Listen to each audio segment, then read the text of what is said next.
Hey guys, real quick, only 40% of our viewers are actually subscribed, so let's change that right now. Hit that subscribe button right below. Pittsburgh Steelers 27, Indianapolis Colts 20. Steelers forced 900 turnovers, won by 7. Haven't checked, but I feel like I had a terrible picking week based off games like this. I mean, I got this one, but I think might be it. Steelers moved to 5-3, Colts to 7-2, coming off of 2 disappointing weeks for the Steelers where they lose to the Bengals, lose to the Packers last week on Sunday Night Football as the season's collapsing and the Colts are coming to town. Old school Steelers football, forcing turnovers, strip sacks, interceptions, 27-20 over the Colts. Yeah, and it started so well for the Colts. The Steelers, they got a batted pass on like 3rd and goal at the 1 yard line. It's like, oh, look, we stopped them. And then the Colts just sneaked in the touchdown immediately afterwards. You're like, the Colts they're a good football team. The Steelers went nowhere with their opening drive, punt the ball away. And you're like, oh, this is going to be a beatdown. The Colts are just better than the Steelers, and they're going to walk the way they've been all the way through the season. And then Josh Downs muffs the punt, and the Steelers are in instant red zone territory. And that was kind of the way the game was for most of it. The Colts are a better football team than the Steelers.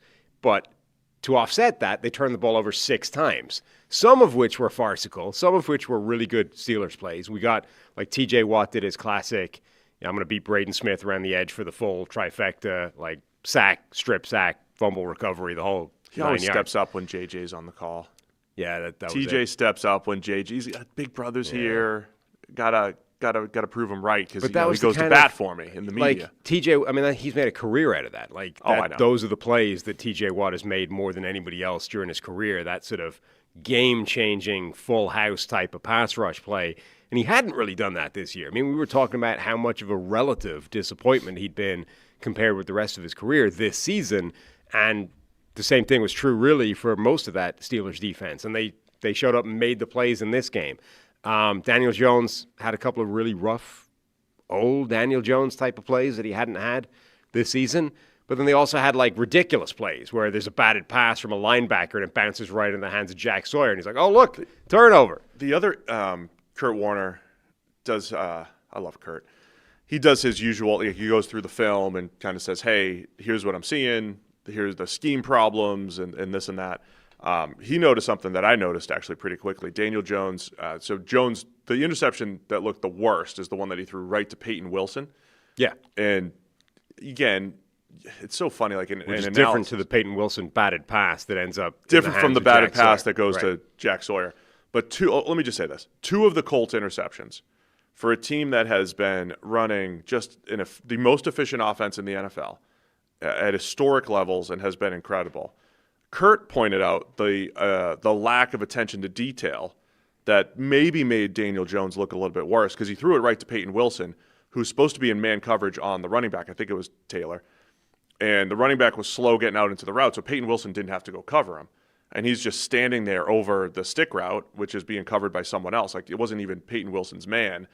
And Daniel Jones goes 1, 2, and then it's supposed to be throwback, check down for 5 yards. And he knows it's man coverage and just assumes, Peyton Wilson's not supposed to be there. Now, you might still not want to throw that and see it, but it was just interesting that timing in the route was off. And then the Joey Porter Jr. interception later, similar issues where the Colts had 2 receivers running up the sideline in a similar spot, and Porter's just it wasn't even they weren't even trying to split him or anything like that. It was just they were running to the same spot. Bad spacing, bad offense. And the Steelers took advantage, right? I'm not diminishing that, of course. Yeah. They took advantage. It was interesting to me that a Colts team who seemed to have all the answers, right? Jonathan Taylor running through chasms in the middle of defenses, Daniel Jones making all the right reads and everything, and they were just not in the right spot, miscommunications, bad spacing. It was bad offense as well as Steelers defense looking really good. It's a tough game to evaluate because by most measures, the Colts were still better. Jeez. I'm serious. They had more yards. Pittsburgh averaged 3.7 yards on offense, right? This game, really quick, in part because they started one drive at the 5, Right. Sorry, they drive started the Indy 11, and by the way, they went 4 and out. The Steelers, the Steelers' offense did not take advantage. They went 4 and out from the 11, the Indy 14, and then the Indy 34 and the Indy 44. 34 and 40. 4 times in Indy territory other than the kickoff. Jalen Warren carried the ball 16 times and averaged less than 2 yards per attempt. I don't think it's an unreasonable thing to say that this was not like a juggernaut of a Pittsburgh Steelers performance. This was a game that went Pittsburgh's way because Indianapolis turned the ball over 6 times. Now, some of those, as we said, were forced by a really good performance from a defense that had not played particularly well this season. No case in point, the TJ Watt play, right? He had not been doing that for a lot of the season. He did it in this game. That's not a Colts failing. That's TJ Watt just went and turned the ball over by himself, and he's done that throughout his career. He did it in this game. So credit to them for that. But you have to at least acknowledge that this Colts team was a huge part of this game going Pittsburgh's way, not Pittsburgh. Dome team, man. Dome team. You get in the Midwest in November, and it's tough. I told you it's different. It's just different.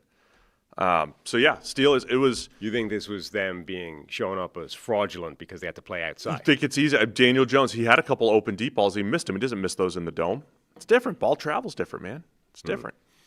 So to go back to my Thursday prediction or suggestion, I miss a lot of picks, but I'm sitting there looking at this game like it's the Mike Tomlin game. It's the Mike Tomlin. Mike Tomlin disappointed on Thursday Night Football. The defense gets smoked on Sunday Night Football against the Packers. It was the most points Tomlin's defense had ever given up through 8 weeks or 8 games or wherever they were, whatever the stat was, 7 games, what have you. It was historically bad. And I'm asking the question last week: is this Tomlin? They're just calibrated to win 9 or 10 games, no more, no less, losing round 1 of the playoffs. Because it all felt a lot like every other Mike Tomlin season.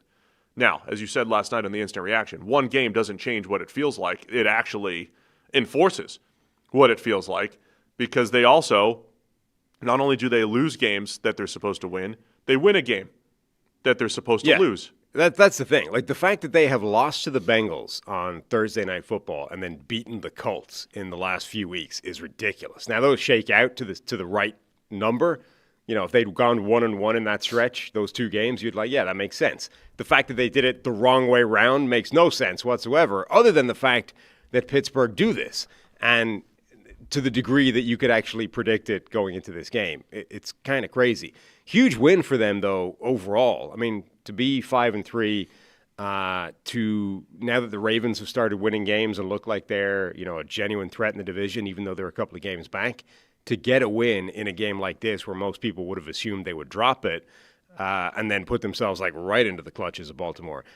This was a big win for Pittsburgh, not just to beat a team as good as the Colts had looked, but also because of the way that division is shaking out now. One other thing that Pittsburgh did, and it's the fun of the football season, right? It's like teams are allowed to make changes.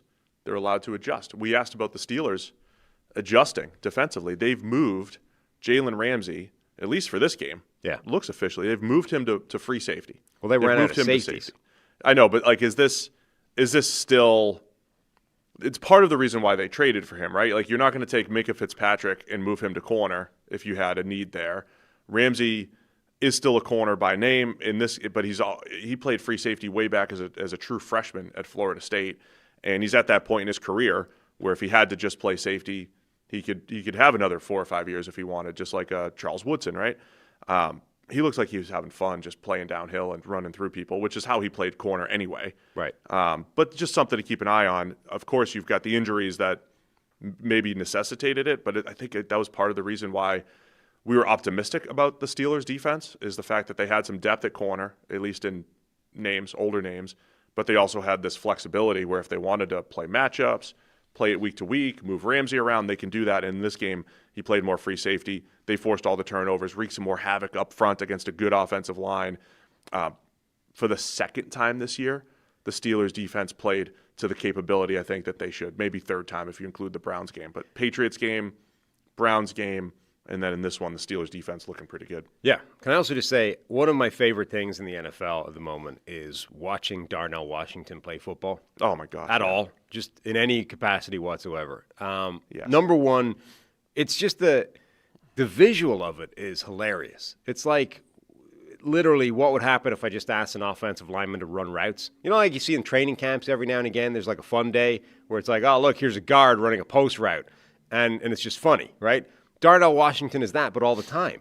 Like he's this, for some reason, we don't have an accurate weight on him. And it's just, oh, there's Darnell Washington, the tight end who clearly weighs more than 300, but who knows how much more. Like we've just let this guy, in a world where people get like put on a weighing scales and put on a program if you're like 4 pounds overweight, Darnell Washington has just been allowed to get to an indeterminate weight, and yet we'll still throw him out there in the slot running like, like slant routes at the goal line, and it's just hilarious to watch. But it's funny because all the way back, when he was a true freshman at Georgia, I think he was like 6'7", 280. At least that's what the scorebook said. The right? list, that's what it listed said. Weight. But he was making plays. I'm like, you were like, this guy's a future mismatch weapon in the NFL, and it never really materialized. It's not completely surprising to me. I think it's more what's surprising. It's like Rodgers, they got him isolated on backside slants, and it's like Rodgers' go-to guy. Like we go as far as Darnell Washington goes. And by the way, the Colts did a really good job in the red zone. The one thing the Steelers have done really well this year is when they get into the red zone saying, we have a Darnell Washington, we have a DK Metcalf, good luck. We're just going to throw fades and slants to those guys nonstop, stop it. And the Colts did a nice job of stopping that early on. Again, you're kind of right if you take away the 6 turnovers. The Steelers' offense did not really capitalize on their great field position overall. And the Colts did a nice job of at least keeping it close defensively after the defense was put into a bind. And they did a nice job on Washington on a couple passes where it's like usually impossible to cover the 300-ish pounder. Yeah. Pound tight end. I mean, part of it is how long it takes him to do things. Like they had him on the goal line running a slant. And by the time he'd actually done his shake and bake thing and turned, the ball was already hitting him in the chest and dropping to the ground. Like Rodgers, like, I don't have time to wait for this oil tanker to run a slant. Like the ball needs to come out now. It's just so weird. I can't think of a player like that before where he's just been, it's like, how much does he weigh? Don't worry about it. Well, is it close to 300? We don't talk about that. He's just been allowed to get to this like indeterminate north of 3 bills weight, and we just all accept that and move on. And we're still going to use him as like a receiving option in the pass game. It's such a bizarre. And then every now and again, you see him. They had one pass. Forget the one like the slant where it didn't look great. There was one pass where he ran, I think, like an out route. And it was behind him, and he did like a Kyle Pitts type of lean back one-handed, adjustment. You're like a guy 100 pounds less than he is makes. It's such a bizarre sight. It's like I think I made this comp before, but it's like watching the original UFC where it was just like a freak show. Like you had live 180-pound kickboxers against like sumo wrestlers, right? And it was part of the whole entertainment was like the utter ridiculousness of the body types that were going up against each other. Well, like out here somewhere, there's a small slot corner trying to cover this like north of 3 bills monster tight end / offensive lineman. That's why I love rolling in on a Monday morning. Never know what your big takeaway is going to be from the game. I love watching Darnell Washington play football. It's comedy and it's great. The great Alejandro Villanueva. Yeah. Who no longer plays. Who almost certainly weighs less than Darnell Washington does right now. Do you remember watching him play receiver at Army? Yeah. Yeah. 6'10" receiver. That was when I first fell in love with. But he probably weighed like 40 pounds less than Darnell Washington. Yeah, he was does probably. Now. I mean, he listed at 6'10". I think sometimes people like me list at 6'10". Maybe you're 6'9". Sure. 6'9" and a half. So he was probably about 6'9", 280 at the time. He was, like he was probably a 200. Awesome. But he was pretty thin then. He was probably like a 270-pound receiver. Yeah. Darnell Washington's north of 3 bills to some level. He's around my frame. 6'9", 277 was my playing weight. Yeah. What? Nothing. Me and Darnell have similar fluctuations in weight.